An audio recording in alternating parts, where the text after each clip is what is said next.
Fútbol a sol y sombra. Eduardo Galeano.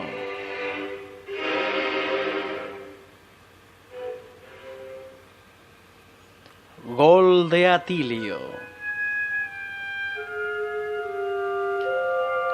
Fue en 1939. Nacional de Montevideo y Boca Juniors de Buenos Aires iban empatados en 2 goles y el partido estaba llegando a su fin. Los de Nacional atacaban, los de Boca, replegados, aguantaban. Entonces Atilio García recibió la pelota, enfrentó una jungla de piernas, abrió espacio por la derecha y se tragó la cancha comiendo rivales.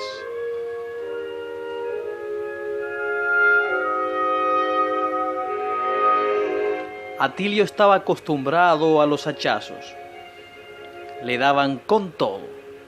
Sus piernas eran un mapa de cicatrices. Aquella tarde, en el camino al gol, recibió trancazos duros de Angeletti y Suárez, y él se dio el lujo de eludirlos 2 veces. Valucci le desgarró la camisa, lo agarró de un brazo y le tiró una patada, y el corpulento Ibáñez se le plantó delante en plena carrera. Pero la pelota formaba parte del cuerpo de Atilio y nadie podía parar esa tromba que volteaba jugadores como si fueran muñecos de trapo. Hasta que por fin Atilio se desprendió de la pelota y su disparo tremebundo sacudió la red.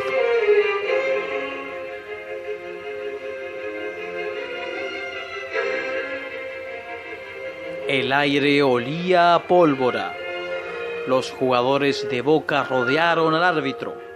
Le exigían que anulara el gol por las faltas que ellos habían cometido. Como el árbitro no les hizo caso, los jugadores se retiraron, indignados, de la cancha.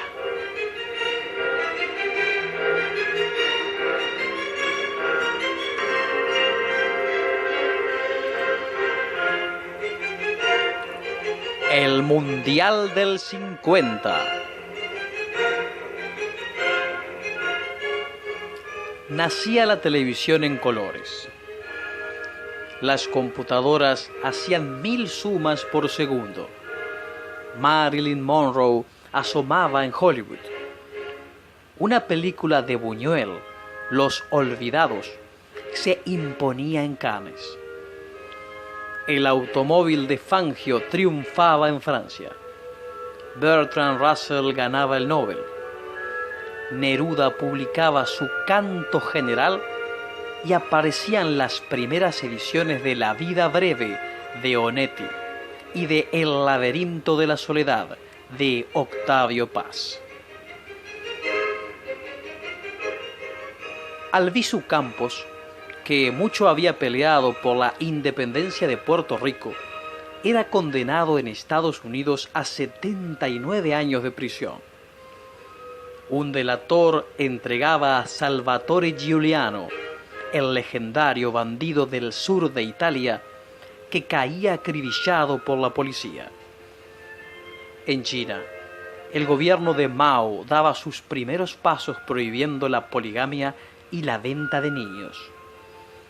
Las tropas norteamericanas entraban a sangre y fuego en la península de Corea, envueltas en la bandera de las Naciones Unidas, mientras los jugadores de fútbol aterrizaban en Río de Janeiro para disputar la 4ª Copa Rimet, después del largo paréntesis de los años de la Guerra Mundial.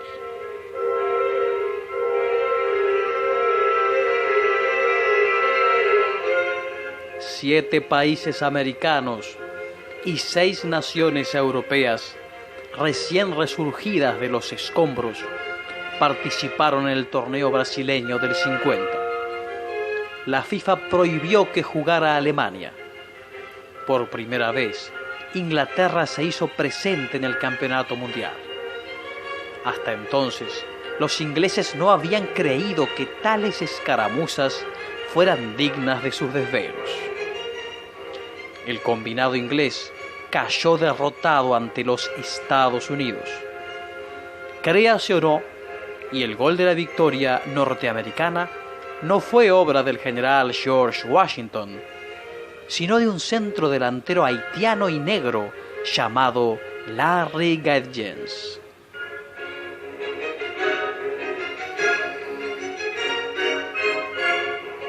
Brasil y Uruguay disputaron la final en Maracaná. El dueño de casa estrenaba el estadio más grande del mundo. Brasil era una fija. La final era una fiesta. Los jugadores brasileños, que venían aplastando a todos sus rivales de goleada en goleada, recibieron en la víspera relojes de oro que al dorso decían: para los campeones del mundo. Las primeras páginas de los diarios se habían impreso por anticipado. Ya estaba armado el inmenso carruaje de carnaval que iba a encabezar los festejos. Ya se había vendido 500.000 de camisetas con grandes letreros que celebraban la victoria inevitable. Cuando el brasileño Friaca convirtió el primer gol, un trueno de 200.000 gritos y muchos cohetes sacudió al monumental estadio. Pero después Schiaffino clavó el gol del empate y un tiro cruzado de Giglia otorgó el campeonato a Uruguay, que acabó ganando 2-1. Cuando llegó el gol de Giglia, estalló el silencio en Maracaná, el más estrepitoso silencio de la historia del fútbol. Y Ari Barroso, el músico autor de Acuarela do Brasil, que estaba transmitiendo el partido a todo el país, decidió abandonar para siempre el oficio de relator de fútbol.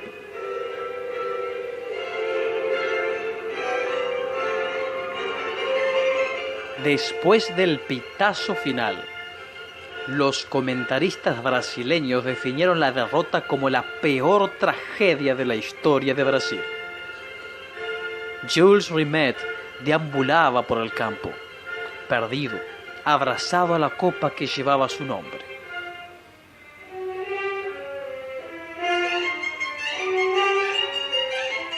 Me encontré solo, con la copa en mis brazos y sin saber qué hacer.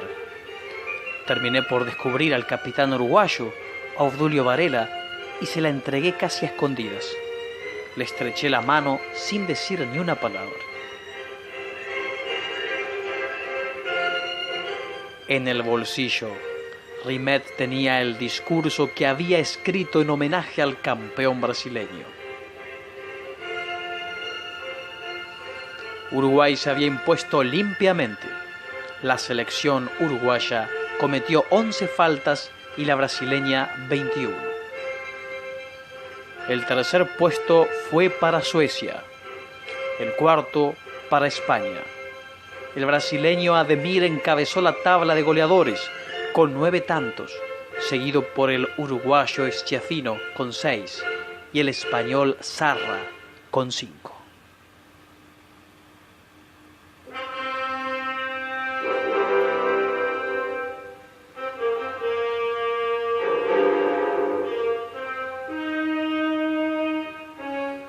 Moacir Barbosa.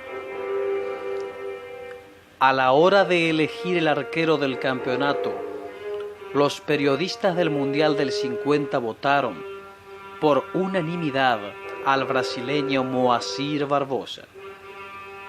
Barbosa era también, sin duda, el mejor arquero de su país.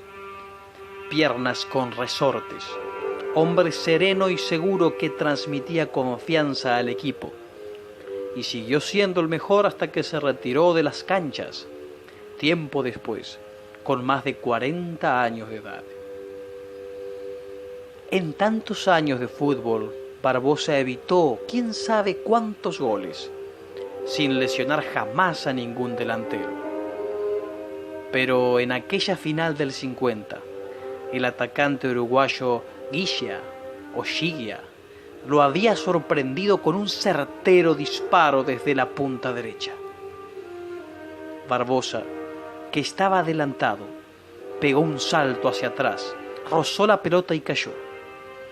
Cuando se levantó, seguro de que había desviado el tiro, encontró la pelota al fondo de la red. Y ese fue el gol que apabulló al estadio de Maracaná y consagró campeón al Uruguay. Pasaron los años y Barbosa nunca fue perdonado. En 1993, durante las eliminatorias para el Mundial de Estados Unidos, él quiso dar aliento a los jugadores de la selección brasileña. Fue a visitarlos a la concentración, pero las autoridades le prohibieron la entrada. Por entonces, vivía de favor en casa de una cuñada, sin más ingresos que una jubilación miserable. Barbosa comentó: en Brasil, la pena mayor por un crimen es de 30 años de cárcel. Hace 43 años que yo pago por un crimen que no cometí.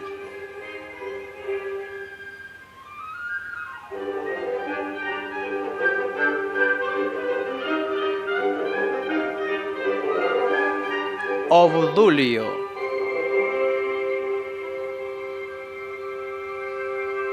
Yo era chiquilín y futbolero, dice Eduardo Galeano, y como todos los uruguayos estaba prendido a la radio, escuchando la final de la Copa del Mundo. Cuando la voz de Carlos Solé me transmitió la triste noticia del gol brasileño, se me cayó el alma al piso.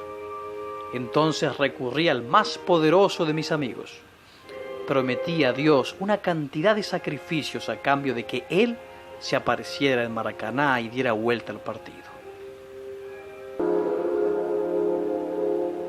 Nunca conseguí recordar las muchas cosas que había prometido y por eso nunca pude cumplirlas.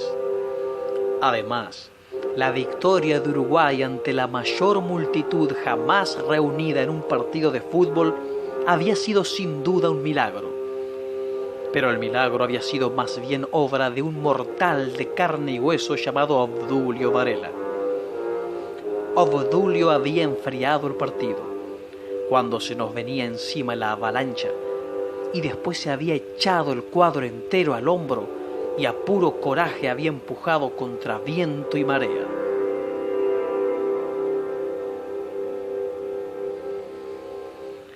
Al fin de aquella jornada, los periodistas acosaron al héroe, y él no se golpeó el pecho proclamando que somos los mejores y no hay quien pueda con la garra charrúa. Fue casualidad, murmuró Obdulio, meneando la cabeza.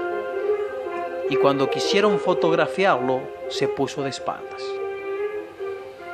Pasó esa noche bebiendo cerveza, de bar en bar, abrazado a los vencidos, en los mostradores de Río de Janeiro.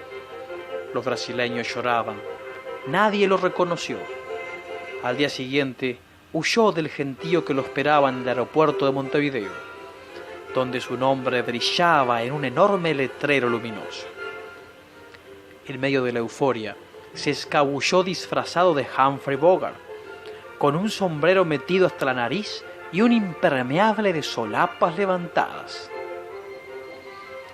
En recompensa por la hazaña, los dirigentes del fútbol uruguayo se otorgaron a sí mismos medallas de oro. A los jugadores les dieron medallas de plata y algún dinero. El premio que recibió Obdulio le alcanzó para comprar un Ford del año 31, que fue robado a la semana.